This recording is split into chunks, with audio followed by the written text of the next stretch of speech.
नमस्कार, स्वागत है जी पुरवैया में। मैं हूं सैयद हुसैन। आरा में आज धमाका हुआ जिसने पूरे बिहार को दहला दिया।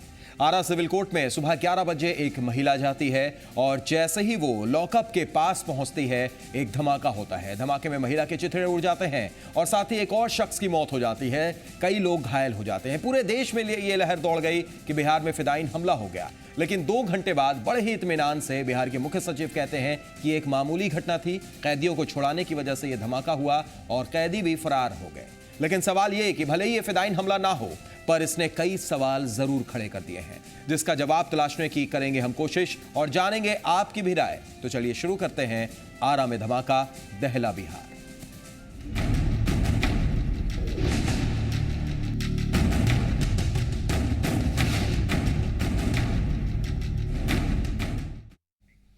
आरा सिविल कोर्ट परिसर में आज बम विस्फोट में 3 की मौत हो गई, जबकि कई लोग घायल हो गए। कुछ घायलों की हालत गंभीर बताई जा रही है। विस्फोट के बाद 2 कैदी फरार भी हो गए। पुलिस विस्फोट के पीछे कारणों की जांच में जुटी है, जबकि गृह मंत्रालय ने राज्य सरकार से रिपोर्ट मांगी है। आरा सिविल कोर्ट में बम ब्लास्ट। एक महिला बैग में लेकर आई थी बम। ब्लास्ट के दौरान 2 कैदी फरार। साल 2009 में भी यहां हो चुका है ब्लास्ट। फिर भी सिविल कोर्ट की सुरक्षा है भगवान भरोसे।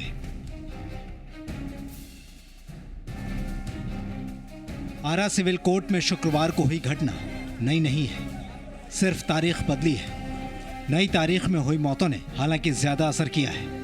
पहले तो खबर आई कि विस्फोट में मानव बम का इस्तेमाल हुआ है, जिसके बाद देश भर का ध्यान इस ओर चला गया। लेकिन घटना के करीब 2 घंटे बाद बिहार के गृह सचिव ने इसे मामूली घटना करार दिया। और आरा में जो घटना हुई है उसमें 2 कैदी भाग गए हैं, तो लग रहा है कि उन्हीं लोगों को, प्रथम दृष्टया लग रहा है कि उन्हीं लोगों को भगाने के लिए बम का इंतजाम किया गया था। पहले भी 2009 में भी इन्हीं कैदी के लिए यही घटना हुई थी, इसमें एक वकील मारे गए थे। तो अभी तो प्राइमा फेसी लग रहा है कि कैदी को भगाने के लिए ये किया गया। चश्मदीदों की माने तो कैदियों की पेशी के दौरान एक महिला बैग लेकर आई। जब एक पुलिसकर्मी ने इस महिला को रोका तो महिला ने ब्लास्ट कर दिया। इसमें महिला और पुलिसकर्मी की मौके पर ही मौत हो गई और इस दौरान कुख्यात लंबू समेत 2 कैदी फरार हो गए। मुख्य सचिव ने भी कहा कि कैदियों को भगाने के लिए ये विस्फोट किया गया। नहीं, मानव बम नहीं था, वो बम अदल बदल करने में वो फट गया। कोई उतना पावरफुल बम भी नहीं था। इस घटना से ये साफ हो गया कि आरा सिविल कोर्ट की सुरक्षा भगवान भरोसे है, क्योंकि पहले भी इसी कैदी की पेशी के दौरान साल 2009 में बम से धमाका किया गया था, जिसमें एक वकील की मौत हो गई थी। लेकिन आरा पुलिस ने शायद कोई सबक नहीं लिया। आरा से मनीष और पटना से साकेत कुमार, जी मीडिया। तो मुख्य सचिव ने यह कहा, आपने सुना भी कि ये मामूली घटना थी, फिदायीन हमला नहीं था, लेकिन कई सवाल खड़े कर दिए हैं इस घटना ने। उन सवालों का जवाब हम तलाशेंगे। आप भी जुड़ सकते हैं, फोन लाइन ओपन है, नंबर आपकी स्क्रीन पर फ्लैश कर रहे हैं। कुछ खास मेहमान स्टूडियो में हमारे साथ मौजूद हैं, उनसे भी आपका तारुफ करा देते हैं। इस वक्त हमारे साथ बिहार पुलिस मेंस एसोसिएशन के अध्यक्ष मृत्युंजय कुमार सिंह भी मौजूद हैं। बहुत बहुत स्वागत मृत्युंजय जी आपका। हमारे साथ शैलेश कुमार सिंह जी हैं, जो कि संयुक्त सचिव हैं बिहार राज्य अधिवक्ता संघ के। बहुत बहुत स्वागत शैलेश जी आपका भी। और हमारे साथ जेडीयू से सरोज सिंह जी भी मौजूद हैं। बहुत बहुत स्वागत सरोज जी आपका भी। आप लोगों से हम सवाल करेंगे, आप भी जुड़ सकते हैं, फोन लाइन ओपन है। लेकिन उससे पहले जो सवाल खड़े होते हैं वो भी हम जान लेते हैं। आरा कोर्ट कैंपस में हुए बम धमाके ने यह साफ कर दिया कि कोर्ट की सुरक्षा भगवान भरोसे थी। ना तो यहां आने वाले लोगों की तलाशी ली जाती थी, ना ही संदिग्धों पर नजर रखी जाती थी। और इसी का फायदा उठाकर 3 साल पहले भी कोर्ट को दहलाने वाले उस कैदी ने दोबारा बम धमाके की साजिश को अंजाम दे डाला।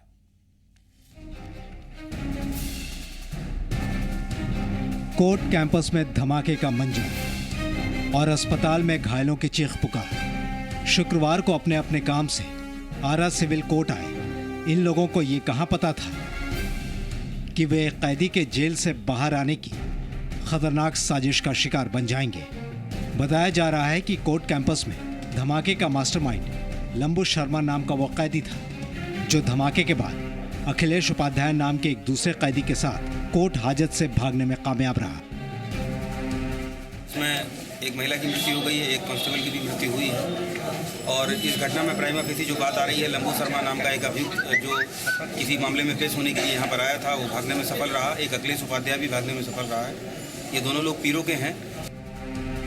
बताया जा रहा है कि पहले से तय प्लान के मुताबिक लंबू के गैंग की एक महिला बम लेकर कोर्ट कैंपस में घुसी और कोर्ट हाजत की तरफ बढ़ने लगी। इसी बीच वहां तैनात एक सुरक्षाकर्मी ने जब उसे रोकने की कोशिश की तो बम ब्लास्ट हो गया और महिला सहित उसे रोकने वाले सुरक्षाकर्मी की भी मौत हो गई।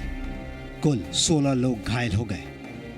और आज ये किसी दूसरे मामले में पेश होने के लिए आया था। और जो अखिलेश उपाध्याय है वो भी कम से कम 10-12 डकैती के कांडों में संलिप्त है। तो ये दोनों लोग पूरा सुनियोजित ढंग से भागने की साजिश करने के लिए इस तरह की घटना को अंजाम दिया है। इसमें कहीं कोई दूर दूर तक अभी कोई आतंकवादी घटना होने का या कोई टेरर या अटैक होने का या फिदायीन हमला होने का बात अभी तक सामने नहीं आ रहा है। धमाके के बाद फरार होने वाले लंबू शर्मा नाम के जिस कैदी को ब्लास्ट का साजिशकर्ता बताया जा रहा है, उसने 10 जुलाई 2009 को भी आरा कोर्ट में जितेंद्र सिंह नाम के एक वकील की हत्या के इरादे से बम ब्लास्ट किया था, जिसमें विनय तिवारी नाम के दूसरे वकील की मौत हो गई थी। और उसी मामले में लंबू आरा जेल में आजीवन कारावास की सजा काट रहा था। लेकिन 3 साल पहले हुए धमाके के बाद भी कोर्ट में सुरक्षा के पुख्ता इंतजाम नहीं थे, जिसे लेकर अब कार्रवाई की बात कही जा रही है। पूरी सुरक्षा की चाक चौबंद व्यवस्था की जाएगी। और आज किन लोगों की लापरवाही से इस तरह का हुआ है उसकी घटना की भी जांच बीएसपी साहब ने शुरू करा दी है। चिन्हित करके दोषियों के ऊपर कड़ी से कड़ी कार्रवाई की जाएगी। बहरहाल इस घटना के बाद सबसे बड़ा सवाल यह है कि जो पुलिस 3 हत्या और 1 डकैती के आरोपी की साजिश को नाकाम नहीं कर पाई, वो भला आतंकी साजिश या हमले से कैसे निपट पाएगी। मनीष कुमार, जी मीडिया, आरा। तो कई सवाल खड़ा करता है ये आरा में हुआ बम ब्लास्ट। एक दर्शक हमारे साथ बेगूसराय से रोशन जुड़ गए हैं। स्वागत है रोशन साहब, क्या कहेंगे आप? रोशन जी, हमारी आवाज पहुंच रही है आप तक? जी, ये जो सरकार है सर, बिहार सरकार, ये सर जनता के प्रति जो है सर कुछ अच्छा कर ही नहीं रहे। अपना पार्टी संभालने में व्यस्त है सर, तो क्या जनता की देखभाल करेंगे सर? जी चलिए, बहुत बहुत शुक्रिया रोशन जी जुड़ने के लिए और अपनी बात रखने के लिए। एक और दर्शक धर्मेंद्र हमारे साथ नालंदा से जुड़ गए हैं। स्वागत है धर्मेंद्र जी, आप बताइए क्या कहेंगे?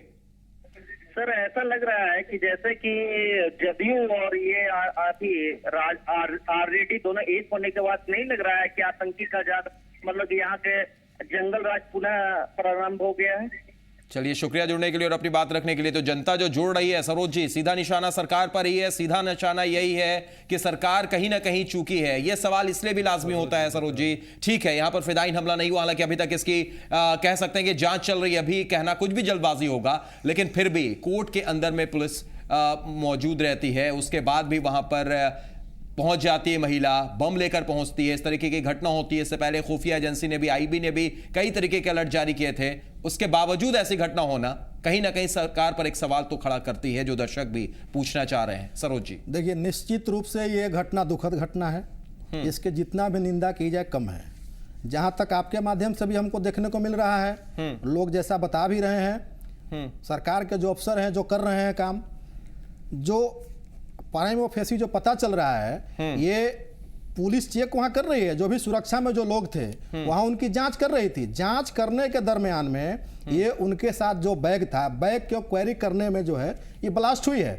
घटना दुखद है और इसकी जांच सरकार इतनी संवेदनशील है कि सरकार के तरफ से तुरंत ही आप देख रहे हैं कि तुरंत हाई लेवल मीटिंग बुला करके और आईजी ऑपरेशन के निर्देश, वो सब कुछ ठीक है, हाई लेवल मीटिंग है, लेकिन किस इत्मीनान से ये बात बोली गई, और जांच किस इत्मीनान से जांच हो रही है, लेकिन सरोज जी जितने इत्मीनान से बोली गई वो कहीं ना कहीं चोट लगती है, अफसोस पहुंचाती है कि ये कोई बड़ी चीज नहीं है, मामूली घटना है। इससे पहले भी कैदी ऐसा कर चुके हैं, 2009 में भी ये चीज हमने देखी। बहुत आसान है ये बोलना कि फिदायीन हमला नहीं है। कोर्ट परिसर में जो है, कोर्ट परिसर में इस तरीके की घटना जहां भी घटी है, अब तक जो रिपोर्ट आया है वो रिपोर्ट में ऐसा ही प्रतीत होता है कि कैदी के छुड़ाने के लिए बम ब्लास्ट होता है। तो ये तो और बड़ा सवाल है कि ऐसी घटना हर तरफ होती रहती है, उसके बावजूद भी हमने कोई सबक नहीं लिया है। तरफ से और पुलिस के हम लौटेंगे आपके पास शैलेश जी और मृत्युंजय जी से भी सवाल करेंगे, लेकिन एक दर्शक हमारे साथ जुड़े हुए हैं। स्वागत है, अपना नाम बताइए, कहां से बोल रहे हैं आप? नमस्कार सर, मैं राजेश यादव दरभंगा से बोल रहा हूँ सर। जी जी, स्वागत है, बताइए राजेश जी। सर, मैं ये कहना चाहता हूँ, इनसे बेहतर तो नीतीश कुमार जी का सरकार था। नीतीश जी ठीक से मतलब सीएम रहे, उन्हीं की वजह से बिहार में भी कुछ ऐसा मतलब जानना जाता था, हाँ बिहार में नीतीश कुमार कुछ कर रहे हैं जी। जब से मांझी जी आए हैं, पूरे बिहार को जनता को पता हुआ, सिर्फ मुख्यमंत्री चेंज हुआ, लेकिन इनका काम क्या कर रहा है कोई पता ही नहीं। चलिए, लगातार सवाल सरकार पर ही उठ रहा है। शुक्रिया जुड़ने के लिए, अपनी बात रखने के लिए। हमारे रेगुलर कॉलर शिव कुमार पांडे जहानाबाद से जुड़ गए हैं। स्वागत है शिव जी। जी सैयद जी नमस्कार। नमस्कार शिव जी, बताइए। एक चीज तो निश्चित हुआ है सैयद जी, आपके द्वारा भी दिखाया जा रहा है जी कि बिहार में आपराधिक राशि काफी बढ़ी है जी लाइन और ऑर्डर नाम का कोई चीज नहीं है जी सरोज जी बैठकर जितना माने बड़ाई करते रहे।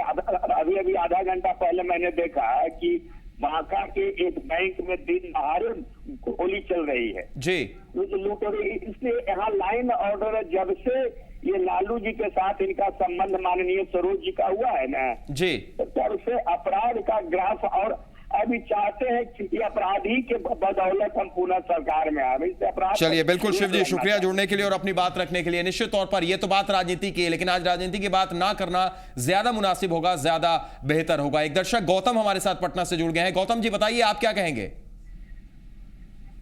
मैं यही कहना चाह रहा हूँ सर जी, अक्सर बम ब्लास्ट भीड़ भाड़ वाले इलाके में होती है जी और पटना कोर्ट हो या सिविल कोर्ट आरा हो, वहाँ हमेशा भीड़ भाड़ रहता है जी और वहाँ कोई सुरक्षा का कोई पैमाना नहीं है। जी, सुरक्षा का कोई पैमाना नहीं है। और भी ऐसे कई सवाल हैं जो इस पर उठेंगे भी। शुक्रिया जुड़ने के लिए और अपनी बात रखने के लिए गौतम जी। मृत्युंजय जी, एक सवाल लगातार यहां पर उठ रहा है कि भाई ऐसी घटनाएं, ठीक है ये फिदाइन हमला नहीं था, आतंकी हमला नहीं था, ये भी बात कही गई और बड़े इत्मीनान से आपने सुना भी कि मुख्य सचिव अंजनी कुमार सिंह ने किस तरीके से कहा कि ये पहले भी हो चुकी है, 2009 में भी ऐसी घटना हुई थी, उस वक्त भी ब्लास्ट किया गया था और वही कैदी भागने की कोशिश में था, लेकिन उस बार नहीं भाग पाया, इस बार भागने में कामयाब हो गया, बड़ी घटना नहीं है। बड़े इत्मीनान से उन्होंने कह दिया। लेकिन हमारी भी संवेदना है, आपके साथ भी है, क्योंकि एक पुलिस कांस्टेबल की भी यहां पर जान जाती है, एक महिला की भी जान जाती है, 16 लोग घायल होते हैं। क्या ऐसा बयान काफी है कह देना कि ये कोई बड़ी बात नहीं है? मृत्युंजय जी, सबसे पहले आपको कि थैंक्स कि पुलिसकर्मी मारा है, आपने संवेदना व्यक्त किया, लेकिन सरकार के आला अधिकारी हो, राजनेता हो, पुलिसकर्मी के शहादत पर कोई उसको श्रद्धांजलि देने के भी नहीं जाता है। ये दुखदायी बात है जी। तो जहाँ तक घटना की सवाल है, निश्चित तौर पर घटना में कहीं ना कहीं जो वहाँ की व्यवस्था है, मैं वहाँ की रहने वाला हूँ और मैं सिविल कोर्ट में सैकड़ों बार गया हूँ। वहाँ पर हर हमारे नज़र में सारे सिविल कोर्ट की है। वहाँ 3 दरवाजे थे, अभी हाल के डेट में लगता है कि 3 ही है कि 4 हैं। तो निश्चित तौर पर हर गेट जो एंट्री होती है वहाँ की चेकिंग की व्यवस्था होनी चाहिए जी। तो चेकिंग की व्यवस्था केवल पुलिस की जो निचले स्तर के पुलिसकर्मी है उनकी नहीं होती है जी। एसपी का भी देखने का कर्तव्य बनता है कि अगर जो कैदी है, ऐसा कैदी जो 2009 में उसके गैंग द्वारा भागने के लिए अटैक किया गया है, एक वकील की उसमें मृत्यु हो चुकी है, तो वैसे कैदी की पेशी अगर होती है तो वैसे मीटिंग में थानेदार को या अधर को उनको हिदायत देना चाहिए, निर्देश देना चाहिए। यानी मृत्युंजय जी, आप ये मानते हैं कि कहीं ना कहीं यहाँ पर चूक है? निश्चित तौर पर कहीं ना कहीं देखिए, बम गया कैसे सवाल होता है। हाँ। तो वहां पर महिला पुलिसकर्मी हो, हर ये सवाल तो सरकार ने बताना चाह रहा हूं। पहले तो मैं आपको सैल्यूट करूंगा कि आप बिहार पुलिस मेंस एसोसिएशन के अध्यक्ष हैं, लेकिन ये चूक मान रहे हैं। लेकिन उसके बाद भी मैं आपसे ये जानना चाहूंगा कि ये फिर ये चूक हुई कैसे? नहीं, बता रहा हूं कि जब बम कैसे गया। तो आज के डेट में पुलिसकर्मी की संख्या कम है, सरकार केवल घोषणाएं करती है कि पुलिस की रोज ड्यूटी बढ़ती जा रही है, एक ड्यूटी और ड्यूटी करते जाना है, लेकिन जनसंख्या के अनुपात में आज के वर्तमान ड्यूटी के अनुपात में समीक्षा करके पुलिसकर्मी की संख्या बढ़ानी चाहिए। अगर कोर्ट का मामला है, वहां पर भी सवाल, वहां पुलिसकर्मी की होनी चाहिए संख्या। आप पुलिसकर्मी देखिए, अपने जितनी संख्या उतनी ड्यूटी में था, शहीद भी हुआ, कई पुलिसकर्मी घायल है, लेकिन ये ऊपर वाला को दिखता नहीं है। ये घटनाएं घट गई, फिर थानेदार को चलिए सरकार को नहीं दिखती, ये सवाल सरकार पर उठेगा। लेकिन आपको बता दें कि एक पुलिस वाले की मौत भी हुई, कांस्टेबल की मौत हुई है, कई घायल हैं, अधिवक्ता भी घायल है, उसमें कुछ आम लोग भी घायल हैं। बहरहाल एक दर्शक हमारे साथ जुड़े हुए हैं, आरा से ही मनीष है हमारे साथ। स्वागत है मनीष जी, क्या कहेंगे आप? मनीष जी, हमारी आवाज पहुंच रही है आप तक? जी हेलो। जी जी बोलिए, क्या कहेंगे आप? जी मोहम्मद आसिफ बोल रहा है। अच्छा आसिफ साहब बताइए। जी हम कहना चाह रहे हैं कि यहाँ पे क्या कर रही है सरकार? सरकार क्या कर रही है, ये सवाल हम लगातार पूछ भी रहे हैं। हमारे साथ सरकार के प्रतिनिधि भी हैं। बहुत बहुत शुक्रिया आसिफ साहब। हमारे साथ शैलेश जी भी मौजूद हैं, जो कि बिहार राज्य अधिवक्ता संघ के संयुक्त सचिव भी हैं। शैलेश जी, इससे पहले भी घटना हुई थी, आपको याद होगा 2009 में, जिसकी चर्चा बार बार किया है, मुख्य सचिव ने भी किया है कि 2009 में भी ऐसी चीज हुई थी, मामूली चीज है। उस वक्त भी अधिवक्ता की एक जान चली गई थी। इस वक्त भी कई अधिवक्ता के अगर देखें तो घायल भी हैं। आप क्या देखते हैं, किसको कसूरवार मानते हैं? क्या चूक हुई है? क्या सरकारी चूक है, प्रशासनिक चूक है, या फिर मुख्य सचिव का ऐसा बयान?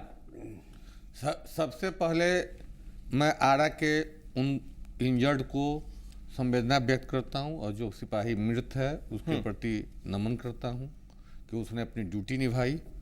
और साथ ही साथ भाई सरोज जी को मैं बधाई देना चाहता हूँ कि इतनी अच्छी वकालत इन्होंने अपनी सरकार की जो बिना फीस की वकालत इन्होंने पेशे से वकील आप हैं, लेकिन वकालत हाँ वकालत इन्होंने की। सबसे पहले बात जो मुख्य सचिव का देखिए, मुख्य सचिव का यह कहना, जो राज्य के सबसे उच्चस्थ IAS पदाधिकारी होते हैं, यह इतना आसानी से कह देना कि फिदायीन हमला नहीं था, यानी कि जांच कंप्लीट हो गया, नंबर एक। दूसरा, अगर फिदायीन हमला नहीं था तो इतनी सुरक्षा क्यों बढ़ा दी गई।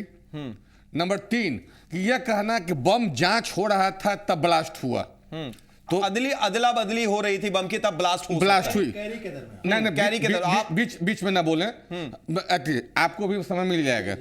गेट और मैंने कैदी, गेट और कैदी वार्ड, यहाँ कैदी रखे जाते हैं, दोनों में अमूमन काफी दूरी है। यहां से कैदी के तक वह जो गया वह कहां से चला गया। नंबर तीन, उसके बाद ऐसे कैदी जो इनका अभी भाई मृत्युंजय जी ने कहा कि जब ऐसा कैदी था तो इसको क्यों लाया गया।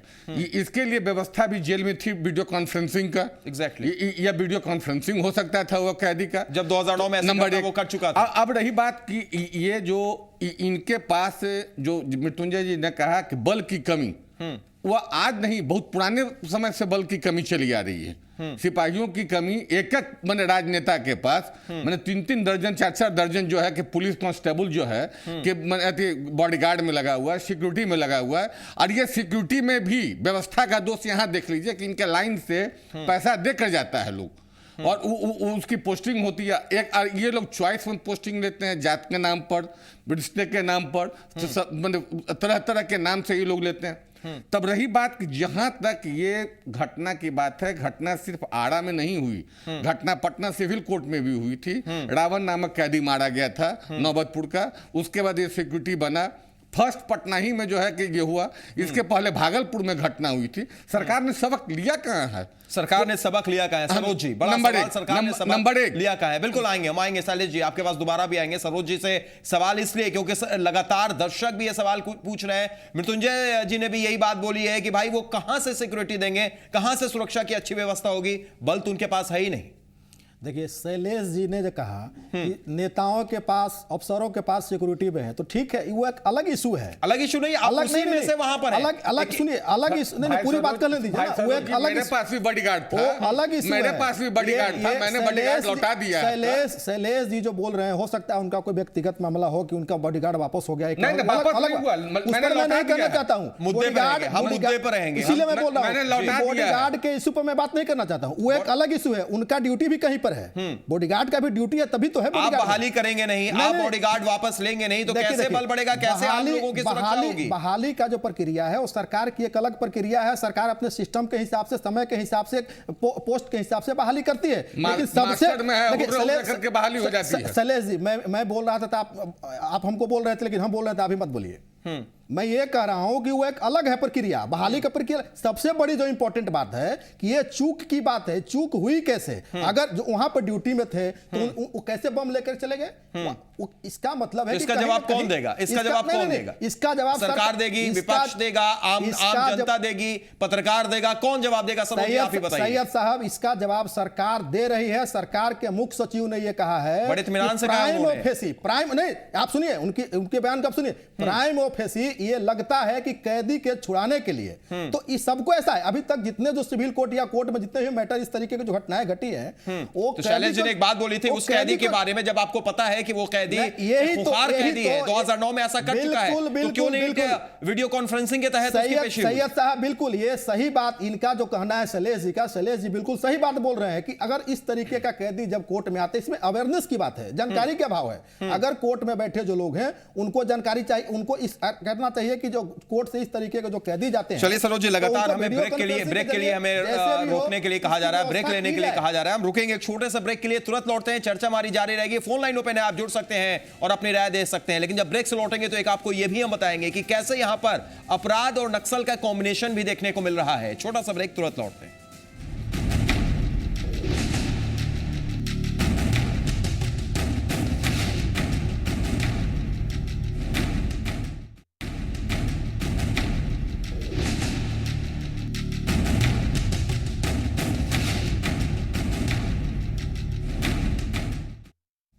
जी हाँ, आरा में धमाका, दहला बिहार। ब्रेक के बाद स्वागत है। हम लगातार चर्चा कर रहे हैं और आपको यह भी बता दें कि आज आरा में बम ब्लास्ट होता है, 2 लोगों की जान जाती है, कई लोग घायल हैं। फिदाइन हमला की शुरू में बात आती है, लेकिन बाद में उसे इनकार कर दिया जाता है। मुख्य सचिव कहते हैं कि नहीं, कैदियों को भगाने के लिए ब्लास्ट किया गया था और बम के अदला बदली करने के दौरान वो फट गया, इसलिए महिला की भी जान चली गई, उसके भी चिथड़े उड़ गए। लेकिन सवाल इसलिए क्योंकि पिछले कुछ साल में अगर बात की जाए, साल के उसको महीना कर दें हम, 60-1.5 साल के अंदर में जो धमाके पटना की बात हो, भागलपुर की बात हो, ये कई सवाल खड़े करती हैं। आंकड़ों के जरिए हम आपको बताते हैं कि पिछले साल या 1.5 साल या 2 साल के अंदर में किस किस तरीके के धमाके हैं। 7 जुलाई 2013 को सीरियल ब्लास्ट होता है, 27 अक्टूबर 2013 को पटना में 7 सीरियल ब्लास्ट होता है, 13 जनवरी 2014 को भागलपुर में ब्लास्ट होता है, 6 लोग घायल होते हैं, बोधगया में 10 सीरियल ब्लास्ट, 2 लोग घायल होते हैं, गांधी मैदान ब्लास्ट 6 की मौत होती है, 80 घायल होते हैं 27 अक्टूबर 2013 को, 13 जनवरी 2014 को भागलपुर में ब्लास्ट होता है। यानी अब इस चर्चा को अगर ऐसे हम देखें कि कहीं ना कहीं सिर्फ तारीख बदली है, चीज वही, तो गलत नहीं होगा। इसके अलावा एक और सवाल है, इसको नक्सल से भी जोड़कर हम देख सकते हैं। ऐसा इसलिए क्योंकि आरा में हुए ब्लास्ट की घटना के बाद एक सवाल यह जरूर उठ रहा है कि क्या नक्सली शहरों की तरफ रुख कर रहे हैं, यानी क्या अब अपराधियों को अपने साथ लेकर नक्सली अपने मकसद में कामयाब होना चाहते हैं और शायद इसलिए अपराधियों के हाथ को वो और मजबूत बनाने में लगे हुए हैं। ये सवाल ऐसे ही नहीं खड़े हो रहे हैं, बल्कि हाल के दिनों में जिस तरह से घटनाएं घटी हैं उसने हमें यह सोचने पर मजबूर कर दिया। आप भी देखिए यह रिपोर्ट।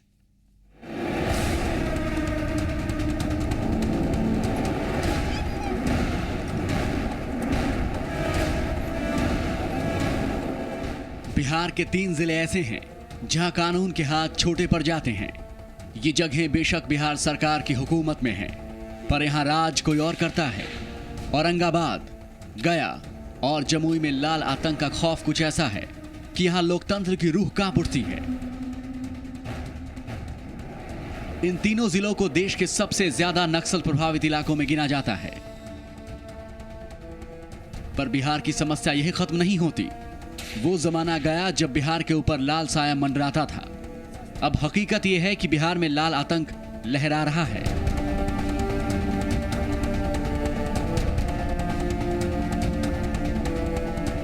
नक्सली सरकार को चुनौती देने के लिए नए साथी और नई रणनीति की तलाश में रहते हैं और जहां भी कानून की कोई कमजोर कड़ी उन्हें दिखती है, ये चुनौती देने में देरी नहीं करते।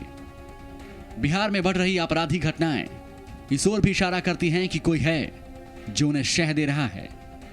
अपराधियों के लिए हथियार सप्लाई से लेकर ट्रेनिंग तक सब कुछ आसानी से उपलब्ध कराया जा रहा है, क्योंकि व्यवस्था के खिलाफ लड़ाई में अपराधी रोज चुनौती दे सकते हैं। ये चुनौतियां समय समय पर अलग अलग घटनाओं के रूप में सामने भी आती हैं। तो क्या यह समस्या बढ़ती जाएगी? इस सवाल का जवाब हां इसलिए लगता है क्योंकि राज्य के मुख्यमंत्री ही नक्सलियों को भाईचारे के दायरे में रखना चाहते हैं। यह किसी राजनेता का व्यक्तिगत प्रेम नहीं है, बल्कि नक्सलियों के लिए हमदर्दी रखना राजनीति की रवायत रही है। कभी नीतीश कुमार नहीं कहा था कि इसका समाधान नहीं हो सकता। अब मांझी उन्हें भाई कहकर पुकार रहे हैं।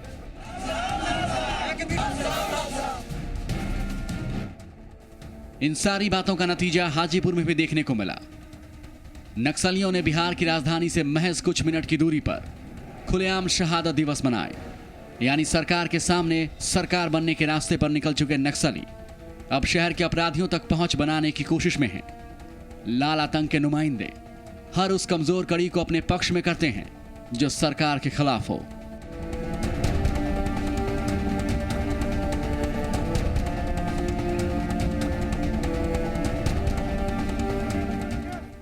औरंगाबाद और गया जैसे पिछड़े इलाके में गरीबी और अपराध के साथ नक्सलियों ने ऐसी गठजोड़ बनाई है कि बिहार में अपराध के पन्ने नई तरह से लिखे जा रहे हैं। ब्यूरो रिपोर्ट, जी मीडिया।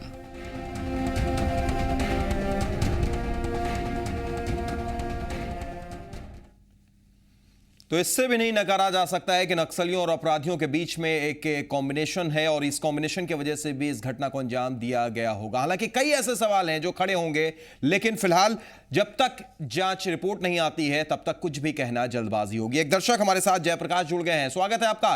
कहां से बोल रहे हैं जयप्रकाश जी आप? सर नमस्कार। नमस्कार, बोलिए। सर ये बोले आरा में 4 ठो गेट है सिविल कोर्ट में जाने के लिए। जी, जिसमें आप कभी भी आसानी से घुस सकते हैं। मैंने वहाँ पुलिस खड़े रहते हैं, लेकिन किसी का जांच होता है नहीं होता है। जी। ठीक है, मान लेते हैं कि सर यहाँ पे पुलिस बल की कमी है, लेकिन टेक्नोलॉजी की तो कमी नहीं है। कोई एक्सरे मशीन नहीं लगाया आज तक। ये मैं आरा की बात नहीं कर रहा हूँ, लगभग कोर्ट की यही स्थिति है। बिल्कुल, बड़ी अच्छी बात आपने कही है और बड़ी सटीक बात कही है मृत्युंजय जी। ये सवाल आपसे ही पूछना ज्यादा लाजमी है। जिस तरीके से उन्होंने कहा कि ठीक है पुलिस बल की कमी है, लेकिन कोई भी इंटर कर जाता है, कोई भी चला जाता है, कई गेट्स हैं, उस गेट से भी सिविल कोर्ट के अंदर चले जाते हैं, कोई तलाशी भी नहीं होती है। एक सवाल जरूर आपसे पहले भी कहा गया कि हमने खुद बताया कि आरा का रहने वाला हूँ, सिविल कोर्ट गया हूँ, हमें बताया कि 3-4 गेट है, तो हर गेट पर पुलिस बल होना चाहिए, लेकिन उसे बताया कि पुलिस की संख्या कमी है। घटनाएं नहीं घटित होनी चाहिए, पुलिस का कर्तव्य है कि घटनाएं नहीं घटित हो।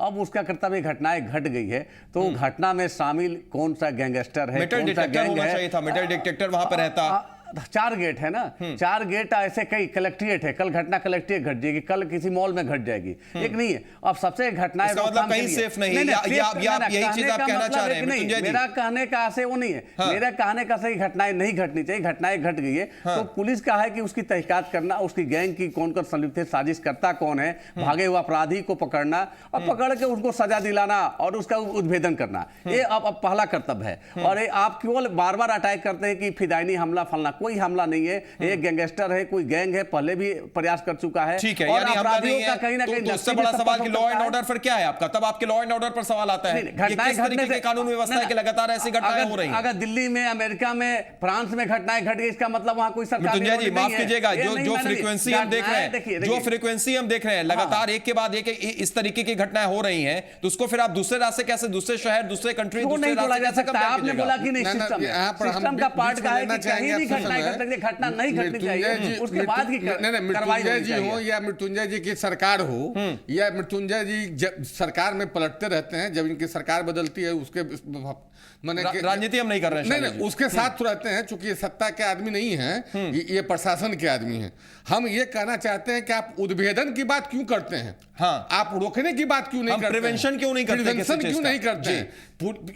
ये तो बचपन वाली कहानी हो गई कि चोर सिपाही का हम लोगों ने खेल खेला, चोर चोरी कर दिया, सिपाही चलिए एक दर्शक हमारे साथ जुड़े हुए, उनसे बात कर लेते हैं, फिर सरोज जी के पास भी जाते हैं। स्वागत है, कहां से फोन कर रहे हैं आप? आवाज पहुंच रही है मेरी आप तक?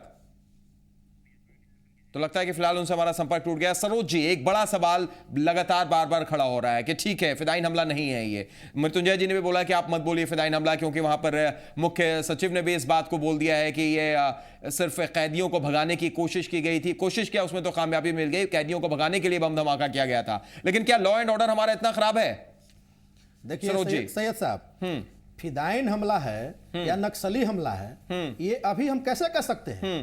प्राइम ऑफिशियल कानून व्यवस्था पर तो सवाल खड़ा कर सकते हैं सरोज जी कि वो भी नहीं करें, वो भी हम छोड़ दें। कानून व्यवस्था तो इतनी सख्त थी, वहां पे पुलिस लगाए हुए थे। अब जिसकी ड्यूटी थी, उन्होंने ड्यूटी अपना किया कि नहीं किया? जांच तो उसी की हो रही है ना, जांच तो उसी पे हो रही है। कोई अपना ड्यूटी किए, जांच किए नहीं, अगर गया अंदर तो कैसे गया? आप कांस्टेबल को सस्पेंड कर देंगे, हो सकता है आप दो दारोगा को सस्पेंड कर दें, यानी और क्या ये जान की कीमत मिल जाएगी जो आज हुआ? 2 लोगों की जान गई, जो जान गई उसको हम आज भी मृत्युंजय जी अक्सर यही देखा जाता है, उसका हम नमन करते हैं, उसके श्रद्धांजलि देते हैं, दुख व्यक्त करते हैं। जितनी भी भर्त्सना की जाए वो कम है। जांच का रिपोर्ट आने दीजिए, जांच हो रहा है, उसी की जांच हो रही है ना कि चूक कैसे हुआ, जो ड्यूटी कर रहे थे वो कैसे बम कैसे चला गया।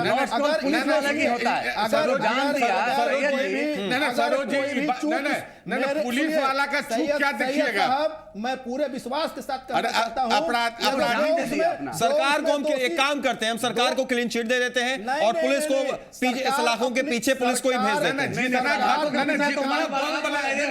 बम ब्लास्ट हो गया, ये इससे ये सबक नहीं ले रहे हैं, ये अगले की तैयारी कर रहे हैं। आप जो सैयद जी कह रहे थे कि नक्सली हमला से भी जोड़ के देखा जा सकता है, अपराधी और नक्सली के साथ कैसे देखा जा सकता है? हम कह रहे हैं कि इलेक्शन के पूर्व अपराधी नक्सली और इन राजनेताओं का भी सांठगांठ देखा जाता है। चलिए, कई एंगल है जिस पर ये बात की जा सकती है, लेकिन आपको ये बता दें आरा में इस विस्फोट का असर, इसका मतलब कि हम पहले से ठीक है जानते हैं। सरोज जी अगर जानते हैं तो सरोज जी बतावे। सरोज जी हम लौटेंगे आपके पास, लेकिन आरा में आतंकवादी थे। आरा में इस विस्फोट के बाद बिहार और झारखंड में सुरक्षा बढ़ा दी गई है। आपको यह भी बता दें कि पटना सिविल कोर्ट की सुरक्षा भी बढ़ा दी गई। पटना सिविल कोर्ट में आज छापेमारी की गई, जिसमें कोर्ट हाजत से सिम और मोबाइल भी बरामद हुआ है।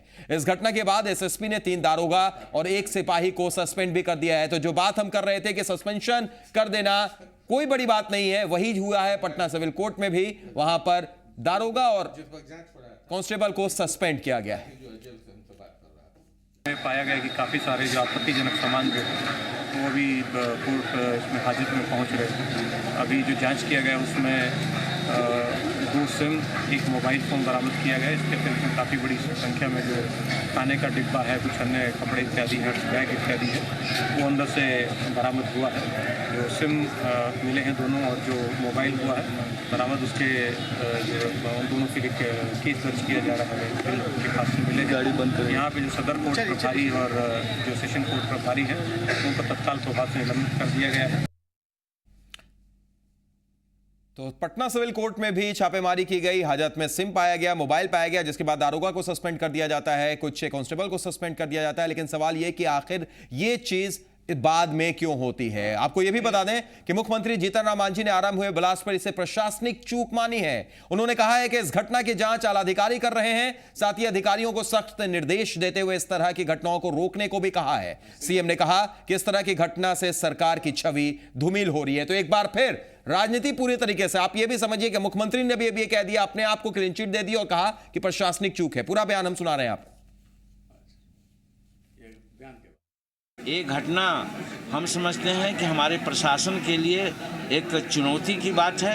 हम डीजीपी को, होम सेक्रेटरी को और चीफ सेक्रेटरी को अलर्ट किया है कि ऐसी प्रकार की घटना अगर होती रहेगी, पुनरावृत्ति होगी, तो इससे हमारा शासन का जो विश्वसनीयता है वो खत्म हो जाएगी। तो देख लिया आपने जीतन राम मांझी ने क्या कुछ कहा। इसका जवाब हम मृत्युंजय जी से लेना चाहेंगे, लेकिन उससे पहले एक चश्मदीद हमारे साथ इस वक्त फोन लाइन पर जुड़ गए हैं। आरा से भवेश तिवारी हैं जो उस वक्त वहां पर मौजूद थे। भवेश जी बताइए, आप सबसे ज्यादा सटीक बता सकते हैं, जानकारी दे सकते हैं। अधिवक्ता जी, अधिवक्ता भी आप बताइए भवेश जी। मैं अधिवक्ता हूँ। जी जी, उसी में ये घटना हुई। हम लोग के टेबल से करीब 50 फीट की दूरी पर है वो जहाँ घटना स्थल है। जी, क्या कुछ देखा आपने भवेश जी, शुरू से बताइए। 2 गेट है, दोनों तो फोर्स रहता है, लेकिन कोई सुरक्षा नहीं है, किसी को चेक नहीं किया जाता है। नहीं भवेश जी, आज आपने क्या देखा, आज आपने क्या देखा? वो सब पैसा देकर, मिठाई खिलाकर, कोई उसी में दारू पीता है, उसी में सर वहाँ कोई हालत है, पुलिस का कोई रोल ही नहीं रह गया। पुलिस का कोई रोल ही नहीं रह गया। लेकिन भवेश जी, मैं आपसे ये जानना चाह रहा हूँ, आज आप वहां पर मौजूद थे, आपने क्या कुछ देखा, कैसे ये घटना हुई? वो महिला कौन थी, क्या उसे आप जानते हैं, क्या उसे कभी पहले आपने देखा था? हेलो जी जी भवेश जी, मैं आपसे शुरू से सारे वाक्य आप बताइए। क्या वो महिला को आप जानते थे, उससे पहले कभी देखा था आपने? हेलो जी, उत्तर गेट से कैदी घुसता है, छोटा सा गेट है जी, उससे कैदी घुसता है जी, और आता है हाजत की तरफ जी। और हाजत की तरफ आने में हेलो जी, कैदी आता है, उसी समय एक लेडीज वहां पे थी। जी, तो वो लेडीज कौन थी? क्या उसे इससे पहले आपने कभी देखा था कोर्ट में? लेडीज जो सिपाही एक पुलिस जो मारा है वो उसको हटाने की कोशिश किया जी, उसी समय वो ब्लास्ट कर गई लेडीज। भवेश जी, मैं आपसे ये जानना चाह रहा हूं कि क्या उस महिला को पहले आपने देखा था? नहीं, वो महिला को हम लोग बहुत सारी महिला आते जाते, वहाँ महिला 3-4 घायल हुई हैं। जी, एक महिला तो माने विशेष हालत में उसका समस्या, हम भी लोग उसको लाद कर भेजे हॉस्पिटल। जी, एक लेडीज एक और छोटी लड़की थी, वो भी घायल हुई वहीं पे।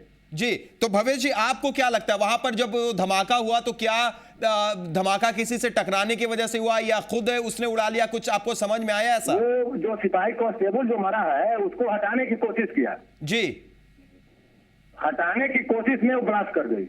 हटाने की कोशिश में ब्लास्ट हो गया।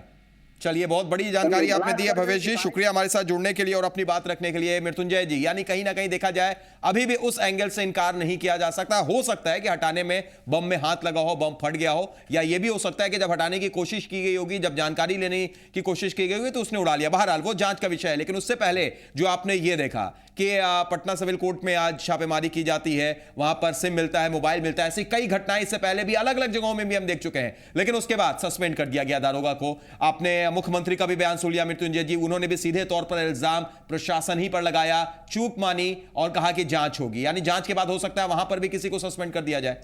निश्चित तौर पर एक घटनाएं घटी है, इसमें पुलिस कर्मी के खुद वहाँ के जो दर्शक है वहाँ पर उपस्थित थे, बताया कि पुलिस कर्मी उस महिला को हटा रहा था, उसी कर्मी से हुआ। तो पुलिस अपने कर्तव्य पर वहाँ पर सही थी, पहुँचना बम का पहुँचना अलग का चीज़ है। लेकिन उस घटना के बाद पटना के एसएसपी के द्वारा जाके सिविल कोर्ट की जाँच कराया गया।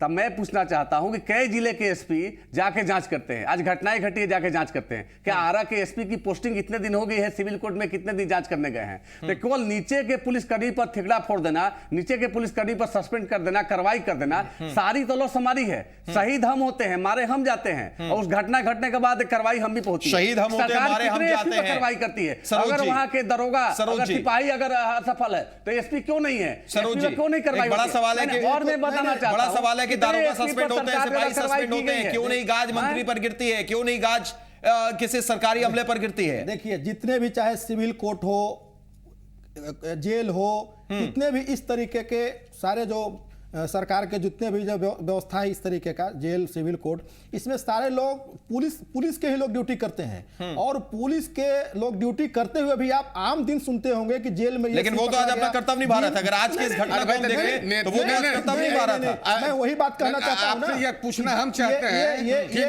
नेता क्या है, चूक क्यों नहीं होती है?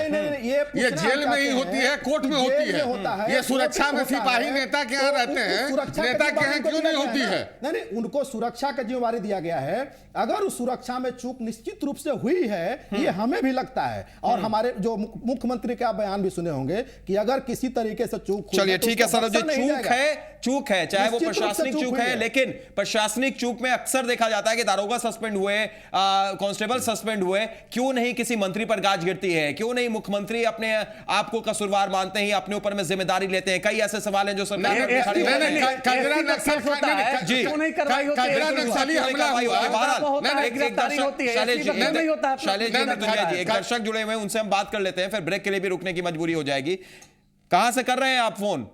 जी, हम जमशेदपुर से बोल रहे हैं। जी जी, स्वागत है, बताइए। जी, मेरा ये कहना है, आज टीवी चैनल पर सभी लोग बैठ के बहस कर रहे हैं। जी, पहले ये साबित कर सकेंगे जो नेता और पुलिस, नेता जो है वो संरक्षण, अपना आदमी का संरक्षण पुलिस से नहीं लेते हैं। जी, वो जब भी कोई भी नेता का आदमी पकड़ाता है तो उसको सभी, एक पार्टी की बात नहीं है, सभी पार्टी वहां पहुंच करके बवाल करना शुरू कर देते हैं, इसको छोड़ दो। जी, और आज नेता के वजह से ही देश डूबा हुआ है। चलिए, बिल्कुल सही बात आपने कही कि नेता को सुरक्षा चाहिए, वहां पर बिल्कुल ज्यादा से ज्यादा सुरक्षा चाहिए, लेकिन दूसरी जगह आम इंसान को मिले या ना मिले। शुक्रिया जुड़ने के लिए और अपनी बात रखने के लिए। फिलहाल एक छोटे से ब्रेक के लिए रुकना हमारी मजबूरी है, ब्रेक के लिए हम रुक रहे हैं। लौटेंगे तो आपको यह भी बताएंगे कि ये आरए में हुए धमाके का असर झारखंड में कैसे पहुंचा, रांची में कैसे पहुंचा। छोटा सा ब्रेक दिखाएंगे आप।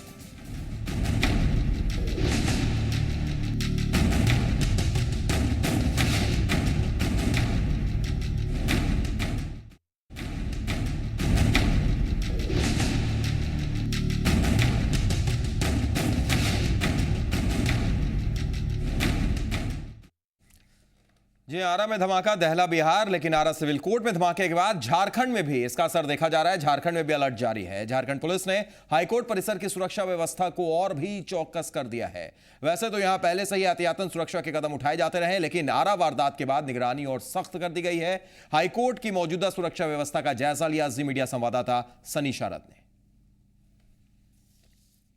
आरा कोर्ट परिसर में धमाके के बाद रांची के सिविल कोर्ट और हाई कोर्ट की सुरक्षा बढ़ा दी गई है। इस वक्त हम हैं रांची के झारखंड के हाई कोर्ट में। आप देख सकते हैं कि यहाँ पर तमाम जितने भी लोग अंदर प्रवेश कर रहे हैं उनका बाकायदा तलाशी के बाद अंदर आने दिया जा रहा है। हालांकि झारखंड हाई कोर्ट में यह नज़ारा अमूमन हमेशा देखने को मिलता है। यहाँ पर सुरक्षा के काफ़ी पुख्ता इंतजाम रहते हैं।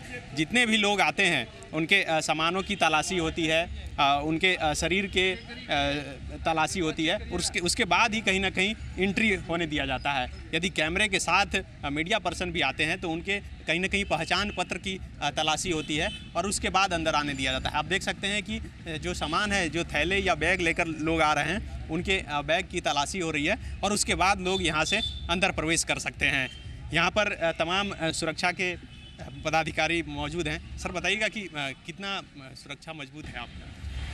हमारा सुरक्षा का सुबह से चेक इन चलता है। हाँ। कम से कम यहाँ 10 आदमी है। 10 आदमी हमेशा रहते हैं? हाँ, हमेशा रहते हैं। आरा के घटना के बाद कुछ खास एहतियात बरतने का निर्देश आया है? निर्देश आया है, चेक इन बढ़ा दी गई है। जी बिल्कुल साफ है। 4 लेडीज है। 4 लेडीज 10 जवान, बिल्कुल एगो पदाधिकारी। सुरक्षा जो है झारखंड हाईकोर्ट की बढ़ा दी गई है। अब देखने वाली बात होगी कि ये सुरक्षा कितने दिनों तक और बना रहता है। कैमरामैन अरुण के साथ सन्नी सारद, जी मीडिया, रांची। तो आरा धमाके का असर झारखंड में भी देखने को मिल रहा है, वहां पर भी अलर्ट जारी है। वक्त की बेहद कमी है हमारे पास। अंतिम प्रतिक्रिया आप तीनों खास मेहमानों से लेना चाहेंगे। सबसे पहले शैलेश जी, आप इस पूरी घटना के बारे में अब क्या सोचते हैं? सरकार से क्या उम्मीद है, प्रशासन से क्या उम्मीद है, और आम लोगों को क्या संदेश देना चाहेंगे? देखिए, अभी तक ये कहना बहुत जल्दबाजी हो जाएगी कि घटना कैसी है। घटना जो भी है बहुत ही गंभीर है, चाहे वो व्यवस्था पर गंभीर हो, चाहे प्रशासन पर गंभीर हो, चाहे हम लोगों की अपनी थी समस्याओं पर गंभीरता हो। यह मामला गंभीर है। अब रही बात कि प्रशासनिक जो आला अफसरों को के द्वारा जो है नीचस्थ को जो है सस्पेंड कर दिया गया, ये सब खाना पूर्ति, तो कभी ऐसा नहीं हुआ कि जितने गांधी मैदान कांड हुआ तो उसमें कोई एसपी मुअत्तल हुआ। एग्जैक्टली। सरकार क्या करती है इस पर एक बड़ा सवाल। संक्षेप में आप भी सरोज जी। देखिए मैं आपको ये बताना चाहता हूं कि अगर पुलिस, चाहे देश का हो या बिहार का पुलिस, अगर पूरी ईमानदारी से अपनी ड्यूटी करे, तो आप भी ईमानदारी से ड्यूटी करने दीजिए। ईमानदारी, आप भी दबाव मत बनाइए। सरकार भी दबाव ना बनाए, नेता भी दबाव सलेश जी, सैयद साहब, वो एक नेता के नाम पर वो एक बहाना है। चूंकि नेता हम पब्लिक से 24 आवर्स मिलता है, वक्त की मजबूरी है। बिल्कुल 15 सेकंड आपके पास। बिल्कुल, मैं ये कहना चाहता हूं कि पूरी ईमानदारी के साथ अगर ड्यूटी करे तो इस तरीके की घटनाओं को रोका जा सकता है और इसमें अवेयरनेस लाने की आवश्यकता है। इसको यानी पुलिस ईमानदारी से ड्यूटी नहीं करती है, नेता से बड़ा ईमानदार कोई है ही नहीं। मृत्युंजय जी, अंतिम प्रतिक्रिया आपकी। एक बड़ा ये लोग राजनीतिक, पुलिस पर राजनीतिक हस्तक्षेप बंद करें, पुलिस को अपना काज करने दे। नहीं, पुलिस को काज करने दे। सरोज जी आपका समय खत्म है।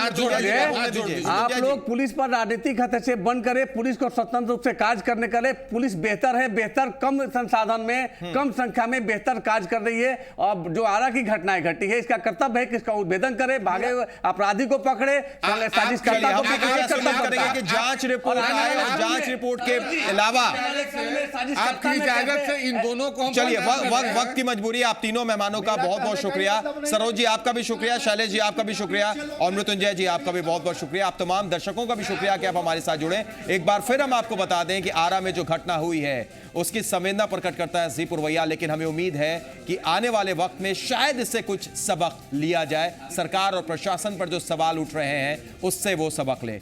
आज के लिए इतना ही, दीजिए इजाजत, नमस्कार।